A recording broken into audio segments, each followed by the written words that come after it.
ce matin. Il fait beau et ça fait du bien d'être avec sa famille en Christ. Amen. Si vous avez une Bible, nous sommes aujourd'hui dans le 4e chapitre de Hébreux. Si vous voulez chercher, trouver Hébreux 4. Vous savez bien, je pense, pour notre année culturelle 2025-2026, nous avons adopté comme thème l'importance de renouveler nos esprits. D'avoir cet renouvellement de l'intelligence, de ce que nous pensons, ce que nous laissons nous influencer avec ce que nous pensons. Un tel renouvellement est à la fois capital pour grandir et avancer dans la vie chrétienne. Une telle chose sera impossible si on consomme, entre guillemets, n'importe quoi, ou si on ne choisit pas soigneusement l'information qui entre dans mon être. Et donc ça veut dire qu'il faut faire attention à ce qui entre dans les yeux, dans les oreilles. Dernièrement, il faut être très prudent, car depuis quelques mois, il y a des vidéos qui sont l'intelligence artificielle, qui sont quasiment impossibles de voir si c'est vrai ou pas. Donc il faut être prudent avec ce qu'on laisse entre. Pendant quelques semaines, nous avons considéré l'importance de comprendre certains piliers, certains sujets, si on va avancer dans ce processus de renouvellement, surtout pour le chrétien, pour l'enfant adoptif de Dieu. Qu'est-ce que je permets à me former dans ma vie? On a commencé comme pilier avec l'idée que Dieu est là. Il n'est pas silencieux. Amen. Il est là, il est présent. Avec ça en tête, depuis un petit moment, notre chemin se focalise avec plus de précision sur ce Dieu présent, avec l'idée qu'il communique. Il communique avec nous sur plusieurs niveaux et dans pas mal de domaines. On a commencé avec un regard assez général, comment il nous communique avec la création, il communique à travers certains messages. Mais il y a une semaine, nous avons vu l'importance de la parole de Dieu disponible à ce monde obscur, à ce monde tordu. Jésus-Christ, il est la parole vivante de Dieu qui a créé ce monde, certes, mais aussi il est son sauveur, étant allé à la croix afin de nous restaurer au Père. Et donc on voit souvent cette notion de la restauration, qui nous rachète.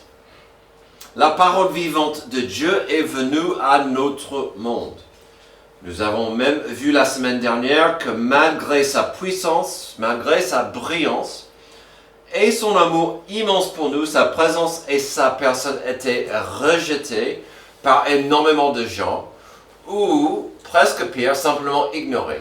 Et rien n'a changé depuis. Les gens ne veulent pas savoir plus sur Jésus-Christ. On va le rejeter ou l'ignorer totalement.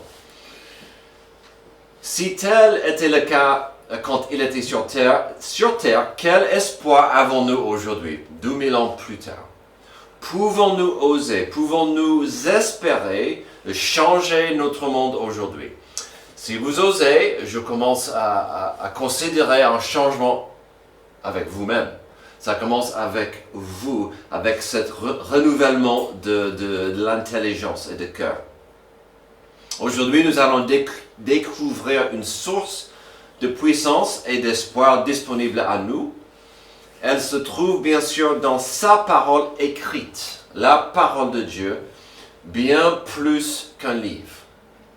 Afin de considérer l'importance de la parole de Dieu, j'aimerais orienter vos imaginations vers un miroir. La plupart d'entre nous se sont regardés dans un miroir ce matin. C'est clair. Peut-être.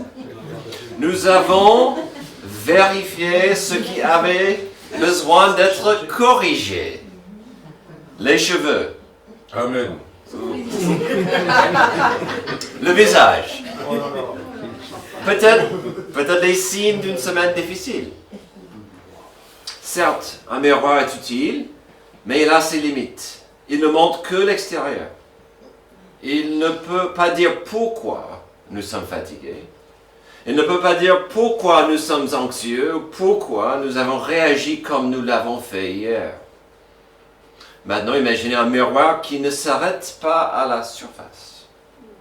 Un miroir qui révèle non seulement l'expression du visage, mais les intentions du cœur. Non seulement la posture corporelle, mais l'orgueil qui se cache dans le corps. Non seulement le regard, mais ce sur quoi ma vision et mon cœur s'est fixé toute la semaine. C'est ce genre de miroir que nous allons trouver aujourd'hui au Hébreux 4, 12. Nous allons passer la plupart de notre temps ensemble ce matin au verset 12, qui nous expliquera combien la parole est puissante, mais aussi très très nécessaire pour nous. Surtout si on va considérer sérieusement l'importance du renouvellement de soi. La parole de Dieu ne donne pas simplement de l'information ou de l'inspiration, même si la parole nous inspire, même si la parole nous informe. Elle révèle.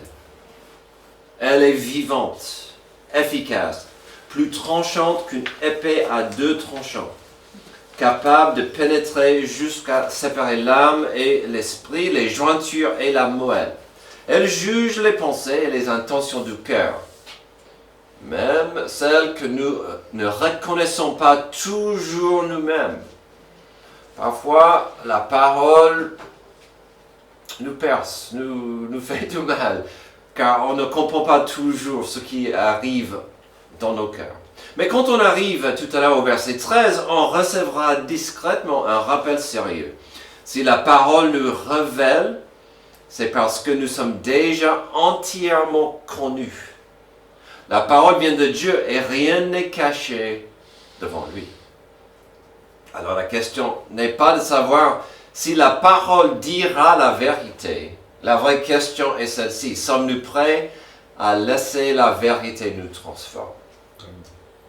Hébreux 4, car la parole de Dieu est vivante et efficace, plus tranchante qu'une épée quelconque à deux tranchants, pénétrante jusqu'à partager âme et esprit, jointure et moelle, et juge les sentiments et les pensées du cœur.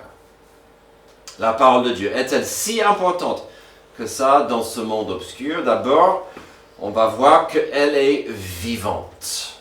Elle est vivante, car la parole de Dieu est vivante. Commençons cette notion avec la notion qu'elle est vivante dans la personne de Jésus-Christ. Comme on a vu la semaine dernière en Jean chapitre 1, on a vu ça. Jean 1 explique que la parole de Dieu s'agit aussi de Jésus-Christ, le Seigneur, le Sauveur. Il s'agit du Créateur du monde et aussi le Sauveur du monde. C'est un passage formidable qui commence à Jean 1, qui montre que Jésus est le Créateur, le Sauveur et le Seigneur. Brièvement, nous allons continuer de voir la parole de Dieu en tant qu'une personne, même si on a passé pas mal de temps la semaine dernière avec cette idée. On va voir brièvement Jésus-Christ, la parole vivante. Puis on va brièvement considérer la notion de la parole vivante dans les pages. Mais si on considère que la parole est vivante, voyons la notion de Jésus-Christ et par exemple la Pâque. Jésus-Christ vit. Il est vivant. Si il est la parole de Dieu est vivante. Oui, il est mort à la croix afin de prendre sur lui nos péchés. Oui, il est mort à la croix afin de prendre la justice et la punition de Dieu pour le péché. Mais il n'est pas resté mort. Quand des historiens considèrent la vie des grands personnages de notre planète, on peut estimer quand la personne est née et quand elle est morte. Mais pas avec Jésus-Christ. On peut estimer quand il est né. On peut estimer quand il est mort. Mais il n'est pas resté mort. Il n'a pas un endroit pour aller pour dire son corps y est. Jésus est vivant. Alors, ayons vu Jésus-Christ, la parole vivante. Il y a aussi la vérité profonde que la parole de Dieu dans la Bible est vivante. Si vous lisez la parole avec le cœur ouvert, et un esprit humble, vous verrez vite que la parole est vivante et puissante, car il s'agit de la communication de Dieu envers nous. La Bible, c'est la source principale que Dieu utilise pour nous communiquer. Dans ce cas, ça veut dire que c'est vivante, elle est puissante. Quelques passages, vous connaissez pas mal de passages, on verra quelques petits passages qui nous rappellent combien la parole est vivante. Ésaïe 55, 11. Ainsi en est-il de ma parole qui sort de ma bouche, elle ne retourne point à moi sans effet, sans avoir exécuté ma volonté et accompli mes desseins. On aime bien ce passage parce que parfois on ne voit pas ce qui se passe dans le cœur de quelqu'un. Et plus tard, on verra que la parole de Dieu vivante était en train de travailler, œuvrer et changer dans le cœur. Un autre exemple classique, Psaume 119, 105 à 107, vous les connaissez bien. Ta parole est une lampe à mes pieds et une lumière sur mon sentier. Je jure et je le tiendrai d'observer les lois de ta justice. Je suis bien humilié. Éternel, rends-moi la vie selon ta parole. Ta parole est une lampe à mes pieds. Ah, incroyable. Ça nous rappelle combien on doit par la foi prendre un jour à la fois, un pas à la fois, avec la parole comme notre guide, comme notre lumière dans ce monde obscur. Le psaume 19, 7 et 8. La loi de l'Éternel est parfaite. Elle restaure l'âme. Le témoignage de l'Éternel est véritable. Il rend sage l'ignorant. Les ordonnances de l'Éternel sont droites. Elles réjouissent le cœur. Les commandements de l'Éternel sont purs. Ils éclairent les yeux. On voit souvent cette notion que la parole peut transformer quelqu'un qui est ignorant ou sale ou quelqu'un qui a du mal à avancer, et la parole peut changer leur vie. Proverbe 35, toute parole de Dieu est éprouvée. Il est un bouclier pour ceux qui cherchent en lui un refuge. Et donc on voit cette notion magnifique que la parole de Dieu est vivante. Elle est vraiment quelque chose qui est magnifique et puissante. Dans ma vie, j'ai écrit des mots. Personnellement, pendant les années, j'ai écrit des centaines de sermons, des prédications. Est-ce que j'avoue, j'ai écrit un poignet dans ma vie. Ça fait un moment, un poignet de poèmes. J'ai écrit quelques histoires qui m'est arrivées dans ma vie. Des histoires drôles, même difficiles à croire, car j'ai vécu des choses incroyables, vraiment des histoires. Mais rien de ce que j'ai écrit est vivant. Un bouquin intéressant est utile. Ça, c'est un livre sur Monsieur Theodore Roosevelt. Un tel livre est utile, important à lire. On peut apprendre plein de choses. Il y a d'autres livres qui sont plus amusants. C'est moins intellectuel, mais c'est pour le fun. On peut s'amuser en lisant des pages sur Captain America. Amen. C'est comme ça. Non, pas d'amen. Mais ces livres, choisissez votre livre. Ces paroles ne sont pas vivantes. Elles vont passer. Elles ne vivent pas. Ces écritures ne contiennent pas la puissance de Dieu, car elles viennent de l'homme. Tandis que la parole de Dieu contient une puissance nécessaire, car elle vient de ce Dieu qui est présent et qui veut nous communiquer. Et quand Dieu veut nous communiquer, c'est avec sa parole. Elle est importante dans ce monde obscur parce qu'elle est vivante. Deuxième chose, elle est efficace, car la parole de Dieu est vivante et efficace. La parole est efficace. Alors, la parole de Dieu, que ça soit oral ou ce que nous avons aujourd'hui écrit, c'est efficace. Alors, la Bible, c'est pas magique. elle contient pas une source de magie pour vraiment faire des choses bizarres ou puissantes dans le monde. Elle n'est pas si mystérieuse que ça. Ce n'est pas un livre magique. Il y a beaucoup de gens qui ont lu la Bible. Et ils restent pareils, ils restent inchangés, ils restent morts spirituellement. Amen. J'ai lu. Oh, c'est intéressant parfois, mais ça m'a pas changé, ça m'a pas vraiment fait grand-chose. En fait, je comprends rien. Ok. Ça arrive. Et nous ne pouvons pas aller dans les rues en disant des versets, en attendant que ça va transformer les gens.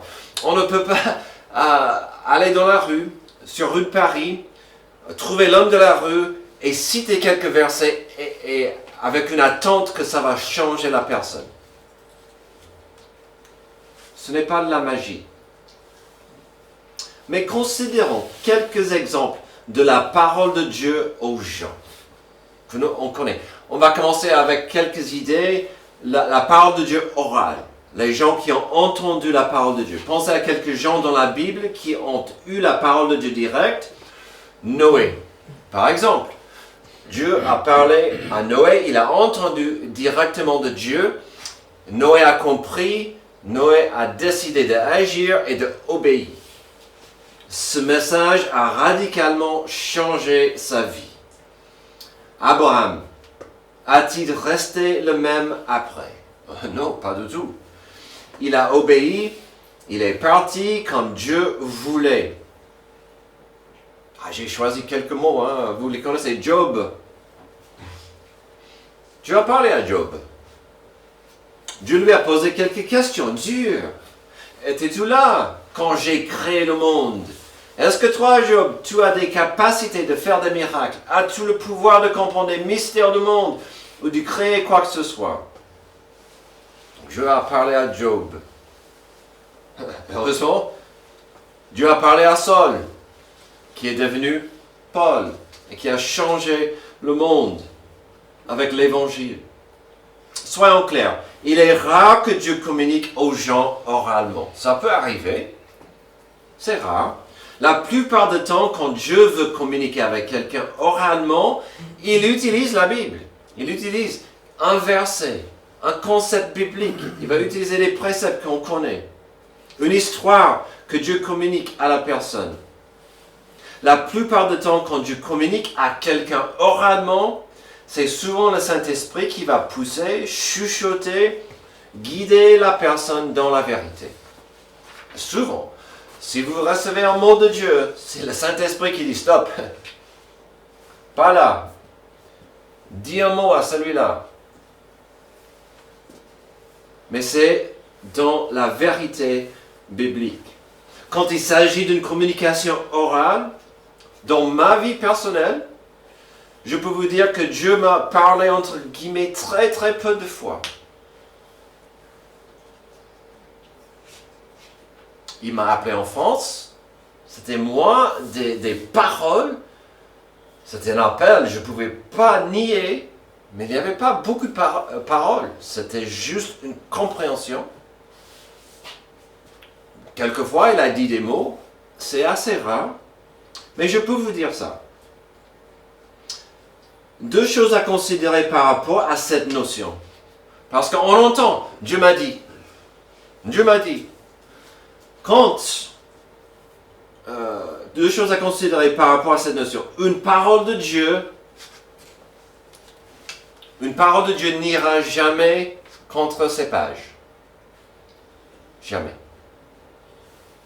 Si vous avez entendu une voix, mon fils, fais ceci, et ça va contre la parole écrite de Dieu, fuir. C'est pourquoi j'ai du mal avec certains hommes de Dieu qui vont dire, je vous dis, de vider vos poches encore et encore, ou un tel peut prendre cette femme qui déjà appartient à un autre pour ta femme. Non, ça doit accorder avec la Bible. L'autre chose, c'est qu'une parole orale de Dieu, souvent, va demander de vous l'obéissance et la confiance.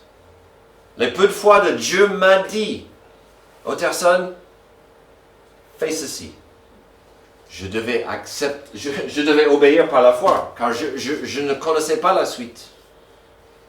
Et donc, comme on a vu avec Noé, Abraham, Dieu, s'il vous chuchote, ça va impliquer probablement l'obéissance, basée sur la parole. Donc, il y a la parole orale, aussi bien sûr la parole écrite. Quelque part, si nous sommes là aujourd'hui, on a été touché un jour par la parole de Dieu qui est écrite. Quel autre livre dans le monde est comme la Bible? 66 livres écrits par 40 auteurs pendant une période de plusieurs siècles. Mais tous ces livres vont ensemble et expliquent la même chose. Dieu, le Créateur, Dieu, le souverain qui veut nous racheter, qui veut une relation de paix avec nous, qui a envoyé son Fils afin que nous ayons la paix avec lui. C'est un livre remarquable car dans ces pages, nous avons tout ce qu'il faut. Si on lit la Bible correctement, si on étudie ces pages en contexte, on a tout ce qu'il faut. Encore quelque chose qui nous différencie de toutes les religions. Dans toutes les autres religions, il y a toujours quelque chose supplémentaire à la Bible dans des autres groupes. Ça me rend dingue. Oui, nous croyons dans la Bible et on aime bien de citer quelques versets. Mais notre père dans la foi, Monsieur Joseph Smith par exemple, il a eu une vision de Dieu et donc il a écrit des choses supplémentaires à fuir. Elle est suffisante. On n'a pas besoin d'avoir... Il y a quelques années, dans la boîte de lettres de l'église, j'ai reçu un document d'un pasteur gourou africain qui passait partout pour prêcher son évangile qui était mélangé avec la Bible. Je l'ai envoyé un mot. J'ai dit, on a la Bible. Non, merci. On a la Bible. Ce que vous faites, on n'a pas besoin, on n'est pas intéressé par ce que vous vendez. Alors des commentaires sont souvent utiles, des livres que j'ai lus sur la doctrine sont importants, mais ce livre est capital pour grandir pour chaque enfant adoptif de Dieu. Et on doit être prêt à l'ouvrir. Chaque jour, au besoin, méditer, lire, pratiquer. Notre deuxième point ici, c'est que la parole de Dieu est efficace. Elle a la capacité de changer une personne. Elle a la capacité de transformer le cœur le plus sec et endurci. Si la personne est disposée à laisser la parole faire son œuvre. La parole de Dieu est-elle si importante que ça dans ce monde obscur? Elle est vivante, elle est efficace. Troisième, elle est pénétrante. Plus tranchante qu'une épée quelconque à deux tranchants, pénétrante jusqu'à partager âme et esprit, jointure et moelle. Comme une épée à deux tranchants. Le mot dans le grec originel parle d'une petite épée. C'était très utile, très aiguisé.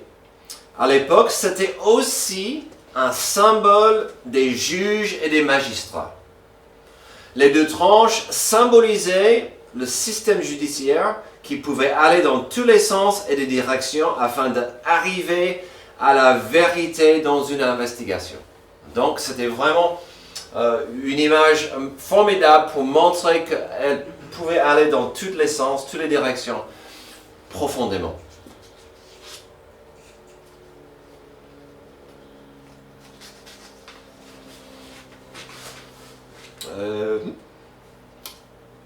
Elle est... Voilà. Et donc, ça parle de cette notion de trancher, de pénétrer dans l'âme et l'esprit, les jointures et les moelles. Ce que l'auteur veut qu'on comprenne, c'est que la parole de Dieu peut pénétrer n'importe où en nous. Nous ne pouvons rien cacher. Nous avons tous des secrets, on peut parfois bluffer des gens, mais c'est impossible avec Dieu. Et parfois, c'est bien nécessaire que sa parole nous coupe Quel chrétien n'a jamais été coupé par la parole de Dieu? Cela montre la puissance de la parole, quand elle va profondément où personne ne peut voir et illumine des infractions. Parfois, on veut bien cacher certaines choses, parfois, on a du mal à avancer ou grandir, c'est parce qu'on ne veut pas laisser la parole vraiment faire son travail. Et donc, on ne veut pas que ça nous touche. Mais si on laisse la parole faire son travail, ça va couper. Ça va couper. Et il dit, jusqu'à l'âme et l'esprit, les jointures et les molles.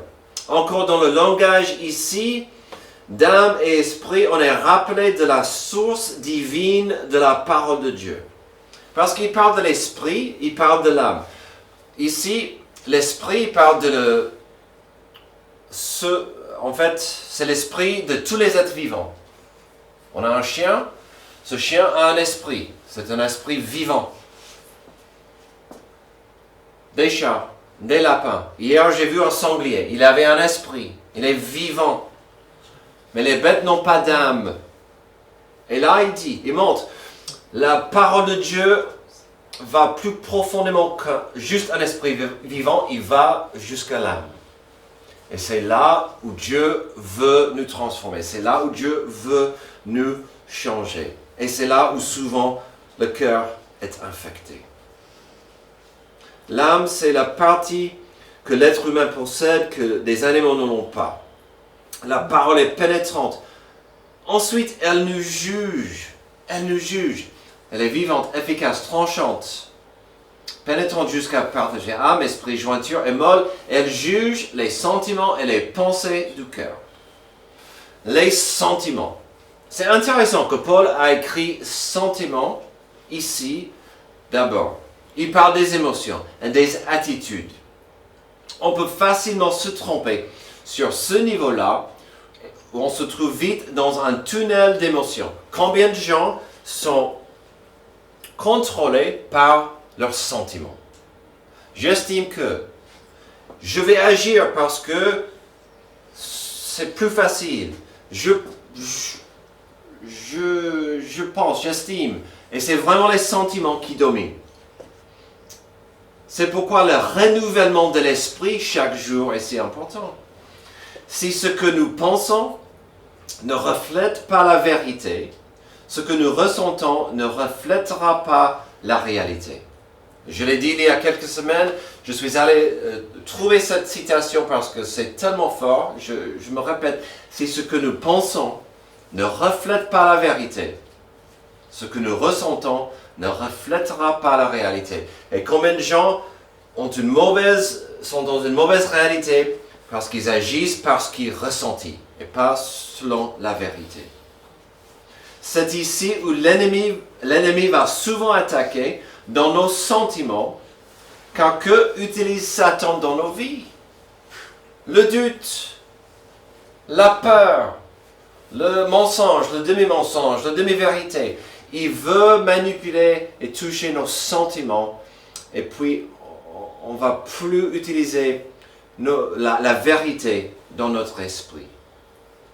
Et puis, ça parle des pensées du cœur. Ça coupe, ça juge les sentiments et les pensées du cœur. Le cœur de l'homme, où personne ne peut voir ni connaître. Cette partie de chacun, chacune qui est cachée de autrui. Que pouvait illuminer et aller dans un tel endroit? Si on laisse la parole de Dieu coupe, elle ira dans le cœur. C'est là où ça devient compliqué parce qu'on n'aime pas trop avouer que nos pensées sont parfois corrompues par le péché. Et ça arrive à nous tous. C'est dans les pensées où commencent les décisions d'agir. Puis avec assez de sagesse humaine ou soutien amical, on peut justifier pas mal de choses. La sagesse humaine dira, oui, vas-y, fais ce que tu veux. Mais si on est honnête avec ce que le cœur pense, et on la compare de ce qui dit la parole, nous aurons notre réponse, notre standard. Hier, un ami, pasteur sur Facebook, a mis quelque chose. Ça allait tellement bien avec mon message, mais je l'avais déjà imprimé. Donc je l'ai pris, j'ai dit bon, je dois traduire. Étant donné que nous avons des pages après des pages des Écritures saintes, ce n'est pas une question que Dieu nous a échoué de nous communiquer. C'est que l'humanité voulait entendre quelque chose d'autre de Dieu, quelque chose qui nous plaise. Dieu nous communique, et on a des centaines, des milliers de pages de ça. On ne peut pas dire qu'il n'a pas communiqué, mais est-ce qu'on laisse la parole nous changer? N'oublions pas que nous parlons de la parole de Dieu qui est pénétrante. Regardons le prochain verset, verset 13. Nulle créature n'est cachée devant lui, mais tout est à nu et à découvert aux yeux de celui à qui nous devons rendre compte. On cite Hébreux 4, 12 souvent, comme il faut, mais parfois on oublie le contexte. C'est que la parole de Dieu au verset 12 est liée à celui qui l'a communiqué. Le verset 13 nous rappelle que devant ce Dieu, nous n'avons pas d'excuse, car sa parole est vivante, efficace et pénétrante. Où pouvais-je me cacher devant Dieu et sa parole terrible? Nulle créature n'est cachée devant lui, mais tout est à nu et à découvert aux yeux de celui à qui nous devons rendre compte. Alors aujourd'hui, nous avons considéré la parole de Dieu comme un miroir. Mais bien sûr, un tel objet ne nous oblige jamais à changer. Il montre, puis il attend. Vous pouvez regarder un miroir et repartir exactement comme vous êtes. Ou vous pouvez reconnaître ce qu'il révèle et agir en conséquence. La parole de Dieu fonctionne de la même manière. Hébreux 4, 12 nous dit qu'elle révèle, qu'elle discerne, qu'elle met à nu. Mais Hébreux 4, 13 nous rappelle qu'en essayant de tourner le dos à ce que la parole révèle, on ne peut jamais quitter la présence de Dieu lui-même. Dieu reste immuable et sa justice ne change pas. Si on disait que ça c'est la mauvaise nouvelle, les versets suivants sont la bonne. Ce Dieu de justice est aussi un Dieu d'amour. Verset 14. Ainsi, puisque nous avons un grand souverain sacrificateur qui a traversé les cieux, Jésus le Fils de Dieu, demeurons fermes dans la foi que nous professons. Car nous n'avons pas un souverain sacrificateur qui ne puisse compatir à nos faiblesses. Au contraire, il a été tenté comme nous en toutes choses sans commettre de péché. Approchons-nous donc avec assurance du trône de la grâce, afin d'obtenir miséricorde et de trouver grâce pour être secourus dans nos besoins. Nous avons la parole, elle est puissante. Nous avons Jésus-Christ, notre avocat. Si la parole de Dieu est vivante, efficace et pénétrante afin de nous transformer, au moins nous ne sommes pas seuls sur le chemin. Nous avons ce avocat qui connaît exactement ce que nous subissons. Il veut nous aider. Il veut nous entendre. Il veut nous accompagner, tout simplement. Avez-vous besoin de miséricorde? Avez-vous besoin de grâce? Avez-vous besoin de secours? Venez à Jésus-Christ, la parole vivante. Venez à lui chaque jour. Prions. Merci Dieu pour ce passage magnifique qui nous rappelle de l'importance de la parole de Dieu. Elle est puissante, mais on doit être prêt à l'activer, à l'utiliser, à l'ouvrir et de l'étudier. Aide-nous aujourd'hui à ne pas avoir peur, mais d'avoir une soif de lire, d'apprendre plus dans ta parole. Guide-nous aujourd'hui, c'est dans le nom de Jésus que je prie. Amen. Amen. Je vous invite à vous lever.